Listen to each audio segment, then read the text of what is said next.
స్వతంత్రం కోసం ఆఖరి శ్వాస వరకు పోరాడిన యోధుడు. చిత్తగొంగ ప్రాంతంలో ఉండే వేలాది మంది ప్రజల గుండెల్లో ధైర్యాన్ని నింపి స్వతంత్రం కోసం పోరాడేలా ప్రేరేపించిన వాళ్ళ దేవుడే సూర్యసేన్. బ్రిటిషర్స్ ని ఎదిరించి ఎన్నో పోరాటాలు చేశారు. వాళ్ళు బ్యాంకుల మీద, ఆయుధ కర్మాగారాల మీద దాడులు చేసి పోలీస్ స్టేషన్ ముందే జాతీయ జెండాను ఎగురవేసిన వీరుడు. ఆయన ఎలాగైనా పట్టుకోవాలని 1930లో సూర్యసేన్ పట్టించిన వారికి 10,000 ఇస్తామని ప్రకటించారు. ఆ ప్రాంతం వాళ్ళు వాళ్ళ దేవుని కాపాడుకోవడం కోసం వాళ్ళ ప్రాణాలను కూడా లెక్క చేయకుండా పంట పొలాల్లో, అడవుల్లో దాచేవాళ్ళు.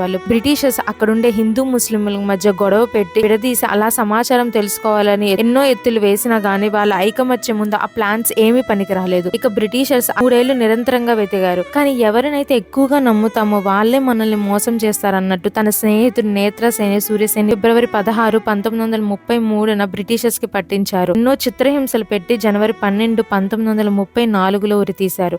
దేహాన్ని కూడా వాళ్ళకి దొరకనివ్వకూడదని సముద్రంలో పడేశారు.